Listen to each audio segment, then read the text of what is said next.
What's up, everybody? Welcome into Group Chat Football Live. I am your host, Peter Ariz, alongside D Money. We have a huge show lined up for you today as that portal, man, it's opening up this week, and we're going to keep you guys very updated on everything that's happening. So hit that like button and subscribe to the channel. But today, we've got some recruiting news to get to. We do have some portal stuff to talk about also, but a lot of recruiting action here across the country. I think we should start with Bill Belichick and North Carolina picking up a talented duo out of the state of Mississippi. Yeah, and we've talked a lot about how North Carolina wants to keep the best players home, but they are also expanding the map. We've seen them go in the Northeast. We've seen them go into the state of Florida here, the Deep South, getting not one, but two players from the state of Mississippi, increasing their overall skill level. And let's start with Omari Johnson out of Jackson, Mississippi, four-star player, 89th ranked player in the country, according to the composite. Chose UNC over Mississippi State, so the hometown school, losing out. 6 foot, 170. He's listed as a receiver, but you pointed this out when you looked at the pictures he posted. He's in the DB stance. You hear him talk. He's saying he committed as a cornerback. Could also play safety, but says it's easier for him to move from corner to safety than vice versa if it comes down to it. So he's open to both, but he will be a defensive back. You see him here with Coach Mondo Hawkins as well. That's who he tagged here in the photo. That's who's there to his right in the photo. So, looks like he's picked up as a defensive back, even though 247 Sports has him as a wide receiver. And by the way, talk about the expanding the map, going all the way to California for a lot of defensive backs, as you see with Coach Mondo. So Cali, East Coast, Deep South here, all over the map for Bill Belichick and Mike Lombardi and the whole crew. Omari Johnson said he committed to UNC at the airport. He couldn't leave without doing it. He has two teammates also that are officially visiting UNC next week, and talk about Darrion Albert, TJ White. He says he's going to recruit those guys, and he says, why not run it back at the next level and bring some Mississippi swagger to Chapel Hill? I know Bill Belichick likes hearing that. Well, and the other thing, too, is I pull up his DB film here, is he hadn't uploaded anything on a Huddle for a year plus, and then 5 days ago you see DB film pop up. So makes you wonder, is Coach Belichick and Coach Lombardi over there, it seems like they're really doing their evaluations here. Yeah, and there was a manual released. Maybe we'll talk about it on a future show. There was a manual released from the Giants, a Bill Belichick kind of personal scouting manual for defense that he wrote when he was with the Giants back in the early 90s, late 80s. And it recently resurfaced, and you could tell a lot of the things that he said in that book he stayed true to with the Patriots. And one of those things is cornerbacks. He likes guys that can play the ball, find the football in the air, play man coverage. And clearly, as you see right here, this guy can find the football, two-way player, also wide receiver, but going to focus now on defensive back. So Bill Belichick knows what he wants in defensive backs. This guy's got length. He's got athleticism. But I think more than anything, he has what you're seeing right here, the ability to play the ball, to read the quarterback, and to make big plays. Yeah, the ball skills are evident. You see another one here as well. So scooped that one. Looked like it was about to hit the ground. So and then with the return as well. And he's got some good size to him, as you can see here on this tape.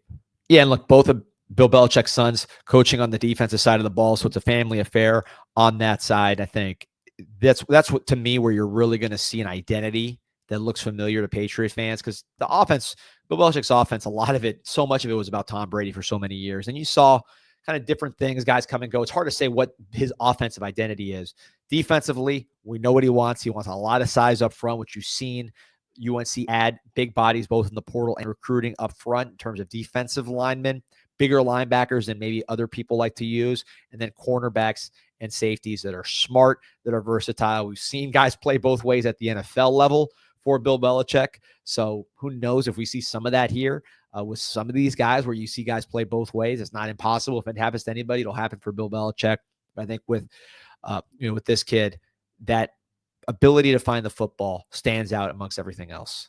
So Darrion Kirksey, the next one we'll look at here, and this is a guy from Mississippi as well. He says here, after talking to Mike Lombardi, UNC GM, I've decided to shut down my recruitment and commit to UNC football, Chapel Hill.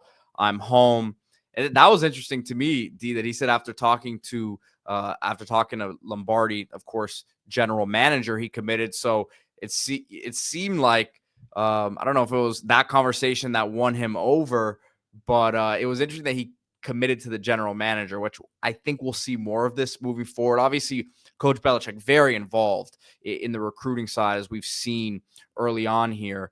But at the same time, I think that Belichick, coming from the pros, is going to let his personnel department handle the personnel things, and he'll be there to evaluate and be hands-on with everything, as we understand he was during his time with the Patriots.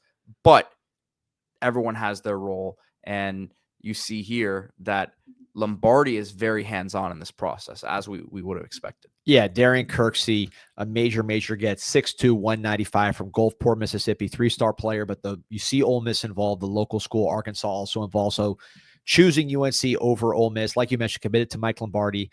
But and this is the same thing you heard from Amari Johnson, the NFL background, and we've heard this anytime we do a UNC video, whether it's a portal kid or high school kid, they all mention that the NFL background, being able to be prepared for the NFL. And Kirksey said, I feel there's the best opportunity to go to the NFL playing for Bill Belichick. I know for a fact he'll have me prepared. It's not even just about football. He'll teach you mentally. You will just be ready for anything when it comes down to it. And the crazy thing about this commit is he had a business set up that he couldn't make, still hasn't been on his official, and he just committed kind of off faith, right? So this is someone who really wants to be at UNC. Didn't even need to see it. Obviously, when he sees that campus, that's usually a pro for UNC. So I think that'll kind of get him even further committed. But man, when you look at this guy, the size, I think, stands out, getting close to 200 pounds, playing with a lot of physicality. You need somebody who you could trust over the middle. I'll say Bill Belichick's had kind of a checkered history with receivers outside of the slot guys. He's had struggles finding what kind of outside receiver he wants. But I think this kind of player is a really, really good fit at the ACC level. Kind of reminds me of Fields from Virginia last year. Just a Malachi Fields, now at Notre Dame, just a big body guy who can make plays vertically, who can run routes, and should be ready to play at a pretty quick pace given his size and the fact that Mississippi, these guys are not playing bums. This is not prep school football, man. Oh, look at this blue field. Yeah, I didn't know they had those in Mississippi. And you see him getting involved in the return game here. Yeah, the versatility there. But you see, again, broken tackle. Here's another one, broken tackle. Not going to be the biggest burner in the world, although you're seeing here the ability to pull away and return kicks. So I don't want to limit the player, but Meridian there, yeah. I don't want to limit what he's capable of doing, because you see him again on these returns, but it's that tackle breaking. And to me, strength's the most underrated trait in a wide receiver. You look at teams like the Rams that really prioritize strength. You need to get off coverage. You need to be able to catch the ball in traffic. You need to have that core strength and balance so you're not getting knocked around, because these fast receivers that are 150-pound track stars, they look great in 7-on-7. They look great in their highlights, but when you're playing real big boy football, look at that. And then the move inside, some quickness. And then again, you see him breaking tackles, dragging guys. That, to me, plays at any level. I think it's the most underrated trait in a wide receiver, is that physical strength. Look at guys that make it in the NFL. A lot of those guys have physical strength. I think of another Mississippi receiver, I'm not comparing them and saying they're the same quality, but A.J. Brown, a guy about that size who was at high school from Mississippi, very effective using his strength. In this case, Ole Miss finishes second. UNC comes out on top, landing Kirksey. And just taking a quick look at the Tar Heels class right now, D, ranked 19th in the country, now 10 commits, only one 4-star. But I think if you're a Tar Heels fan, you got to feel pretty good with a top 20 class at this stage. Again, 10 commits, good solid number. But I personally think that if there are, really good early returns here in season one, Carolina could finish this year off with a strong class. And you look at this as the foundation, the base of your class, and with guys that obviously we've talked about, they've made evaluations on. So yeah. And by the way, this is the 247 composite. But some of these, you mentioned there's only one 4-star. Omari Johnson, he's a 4-star on the composite, not on 247. So the rankings differ. But you look at some of the locations. We talked about this a little bit earlier. So North Carolina, Mississippi, Massachusetts, California, Maryland, Mississippi, New York, New York City area, California, Maryland. So this is all across the board, from the Mid-Atlantic, from North Carolina, the Deep South, the Northeast, the West. I'm sure you'll get some Midwest in there before it's all said and done, maybe for some of these big offensive linemen. So you are seeing an expanded map, courtesy of Mike Lombardi, Bill Belichick, and that national brand that they really believe in. You saw Florida. Again, when they landed some Florida guys last class, I expect them to land a few Florida guys in this class as well. This is going to be a complete recruiting map for the North Carolina Tar Heels. Well, I don't think it's just the national brand that they believe they have. They're coming from the NFL, where you can grab players from wherever you want in the NFL. You're not limited to a regional base, right? So they say, man, there's good players everywhere. We're going to flip over every stone and make sure that we are finding the diamonds in the rough. Yes, it's 2025 here. You can't, there's only so many guys really, I think, falling under the radar when it comes to recruiting these days. Not to say that there's not 2 and 3 stars that are going to be top picks in the draft. Look at the number 1 pick in the draft this year, Cam Ward. It was not a big recruit whatsoever, right? 0 star. So it's still true, but I think that part of it, and trusting the scouting and evaluations that they're doing as a staff. But we'll keep you guys covered here on Group Chat Sports. Carolina fans, hit that like button, subscribe to the channel. The portal is gonna be an interesting time for them here coming up, D, because they didn't make too many big splashes, last portal time around. But now that they've had some time to be there as a staff, assess what they have on the roster, and I would say understand that they have these connections with agents from their time in the NFL as well. A lot of these discussions I would think are happening.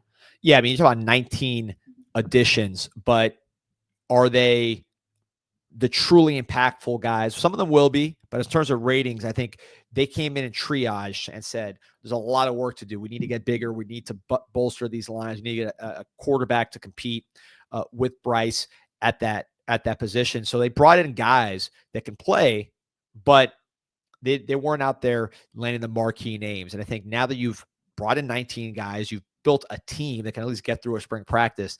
Maybe you'll see more cherry picking, I think, from UNC for those 1 or 2 or 3 really impactful, high money guys that can make a big difference.